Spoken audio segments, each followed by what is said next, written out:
Hello, I'm Ollie and this is CriminOlly, where I talk about crime, pulp, horror, that kind of thing. Today I've got a double e-ink unboxing for you. I've got two new smartphones from Bigme, the Hibreak S and the Hibreak S Colour.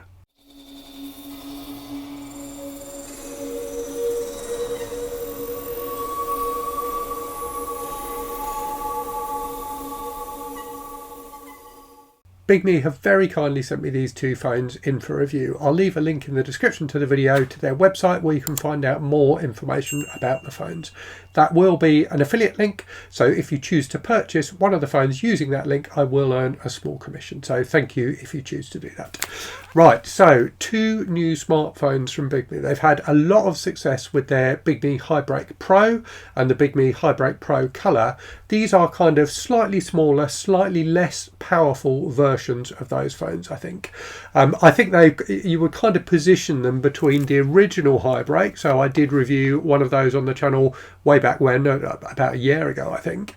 So halfway between those phones and the Hibreak Pro. So I'm not expecting these to be quite as performant as the Hibreak Pro is. I'm not expecting them to be quite as speedy, and I think the screen resolution is slightly lower as well, but I still think they will be, you know, perfectly usable phones. So both of these running Android 14. They have e-ink screens which are 5.84 inches in diagonal compared to the 6.13 inches on the Hibreak Pro. The screens are, I think, slightly lower resolution, but I'll check that out and do a comparison with the Hibreak Pro when I do like the full review video for these. They've got 8 core processors inside, 6 gigabytes of RAM and 128 gigabytes of memory on both of them, and they both have micro SD card slots as well as of course SIM card slots, because these are mobile phones. They're not just e-readers, they are phones, and because they're on Android you can put whatever apps you want onto them. They are another difference between them and the Hibreak Pro is that these have 4G radios inside rather than 5G, so slightly slower data speeds, but still, you know, perfectly good for most use. And to be honest with you, with an e-ink phone you're not going to be using it to stream high definition video anyway, so I suspect 4G will be more than good enough. In terms of price then, so the colour version is £217 or $279 US currently on the Bigme site. The black and white version £194 or $249 US, so quite a bit cheaper than the Hibreak Pros, as you would expect given the slightly lower performance. They've also got slightly smaller batteries, so 3,300 milliamp hour batteries in these ones compared to the 4,500 milliamp hour batteries in the Hibreak Pros. Right, so those are the key specs out of the way. Let's open the boxes and take a look at them. Okay, so here we have the two boxes. I have stripped the cellophane off the outside to make the unboxing a bit quicker. Before I do that though, if you've been watching this video so far thinking, what on earth is he going on about? What's an e-ink smartphone? Why would you want one? Let me just explain that to you very quickly. So e-ink is the same kind of technology that is used for the screens on e-readers, so on Kindles and things like that. So a slightly lower resolution, lower refresh rate than you would normally get on a mobile phone. So very different from an LCD screen, not as vibrant, and indeed one of these is black and white. This one has a black and white screen, this one has a colour screen. Why would you want that on a smartphone? The reason you would want it on the smartphone is if you are someone who consumes a lot of text content, if you read a lot of books and things like that on your phone, you may want it. And also if you're someone who is looking for a less distracting type of smartphone. So I certainly have found that my social media use and things like that goes down a lot when I use an e-ink smartphone. So let's take a look. So the boxes are both exactly the same. The typical kind of Bigme box, so white with the kind of rose gold lettering. This, as I say, is the black and white one on this side. So let's take a look. So I have to say the size is definitely bigger than the original Hibreak.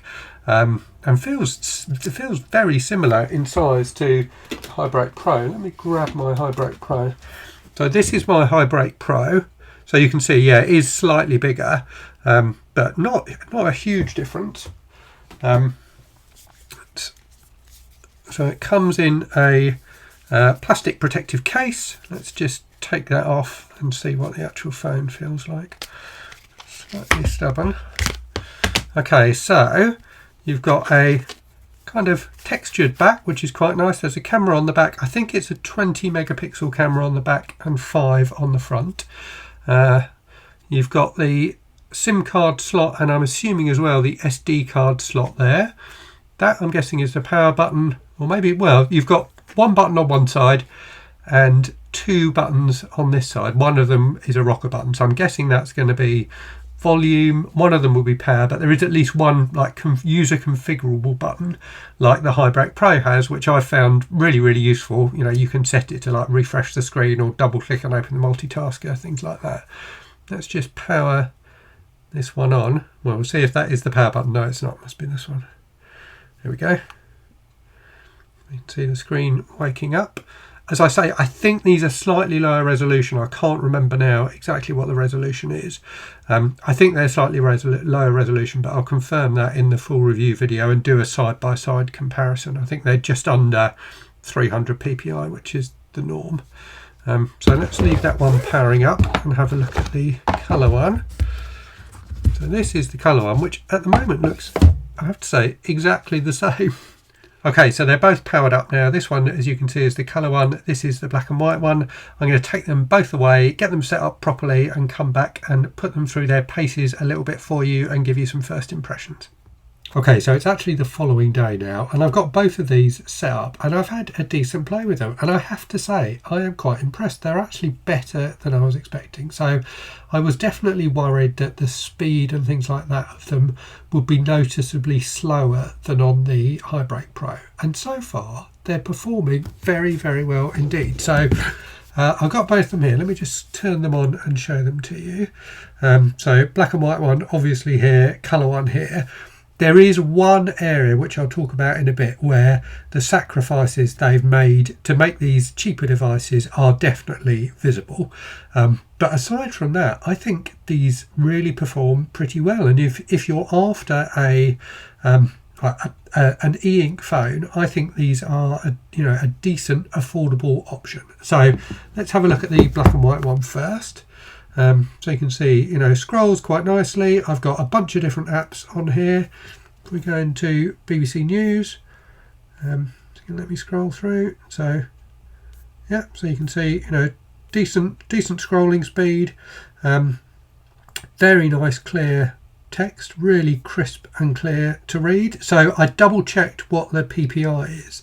The PPI on the black and white layer on both of these phones, so clearly on this one there's only a black and white layer, is 276 PPI. So the kind of standard you tend to get nowadays is 300, so it is slightly lower than that, but only like, less than 10% lower. So actually I'm really not noticing it. I think this is really, really nice to read on. I've got so this button on the side here is the button that you can set to do different things. So I've got it set to go back to the home screen on a single press, to do a screen refresh on a double press, and on a long press to open the multitasker. So if I go back into here, let's show you Kobo Books. See, loads up reasonably quickly. It's going to load up my library. If I go into this book, which I downloaded yesterday. So I haven't tried either of the phones with a SIM card yet. I will do that with both of them. I've got a SIM card I use for this kind of thing. So there you can see, the text is really nice and clear, nice and crisp. Scrolls, you can change pages, nice and really quickly, and there's like hardly any ghosting at all. So really, really pretty decent. You can also go back to home by swiping up from the middle. Let's go into, so Calibre Sync is the app I use to keep all of my books in the cloud, to make it easy to download them whenever I want to. Did I download any of them yesterday? I don't think I did. So let's try 2001. So that will download. So when I click on read, it will open up Bigme's, so it gives you the choice between X-Reader and X-Reader Pro. They're very similar, to be honest with you. X-Reader Pro is slightly better, so let's choose that one. They always have huge fonts, I find, by default, these Bigme reading apps. Oops. So this is the little ball, which you can turn off, but it's actually quite useful. So it gives you different options for, you know, like home, refresh, things like that. I think it's a standard Android feature. I've only used Android recently on e-ink phones, so I'm not entirely sure. So let's get through to some actual text. And I'll show you how you can change formatting and things like that. So you can reduce the font size a bit, not by much actually, that's strange, and you can reduce the line spacing. So there you go, it's a bit, getting a bit more text on the page there. So yeah, that all works fine. I'm just going to take it off screen for a sec because I'm going to open up a note in Google Keep, but I don't want you to see all my other notes.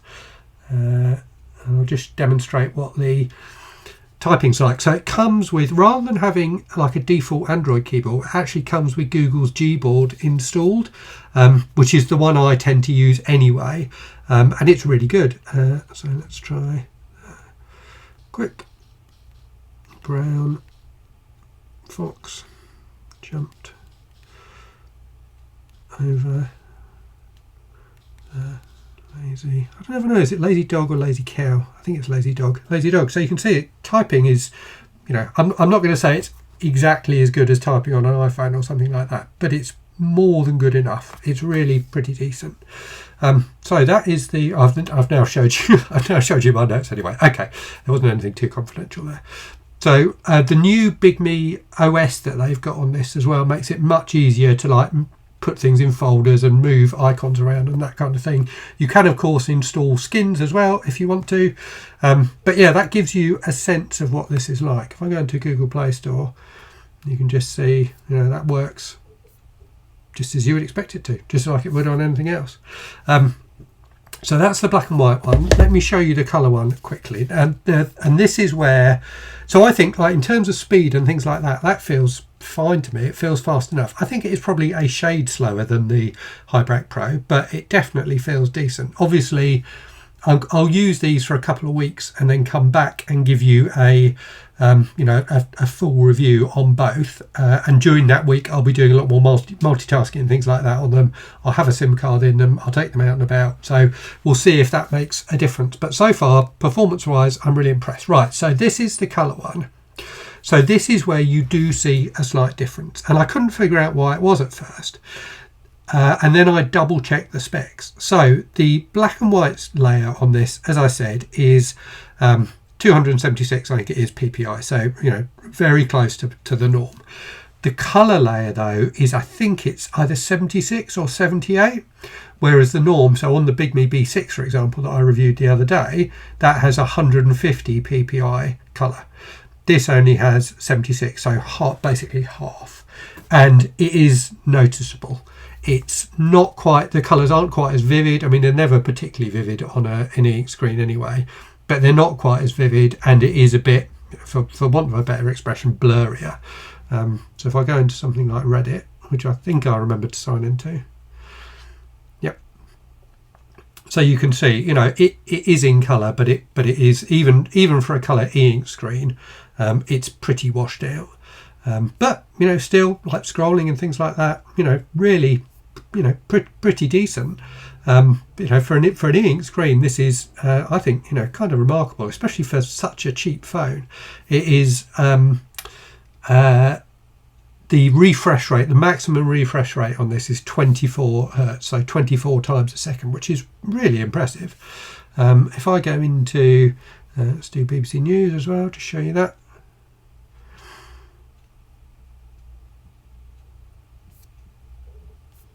So again, you know, decent scrolling, decent colours, not amazing, but they're decent. And I think when you are using a phone like this, I had the kind of internal debate with myself when the Hibreak Pro Colour came out of whether a colour phone with an e-ink screen is better than a black and white one. And my conclusion was it's slightly better because there are some apps where having colour is really, really useful, like Google Maps and things like that. And I actually suspect that the colour on this phone will be good enough. It will be enough colour to make those apps useful. So here we go. Here's Spotify. Oops, let's because I haven't properly used it yet. So again, you can see, you know, scrolls nice and easily.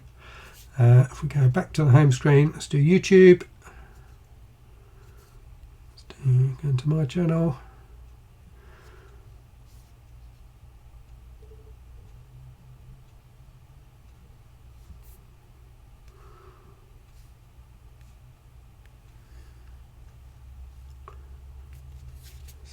Volume.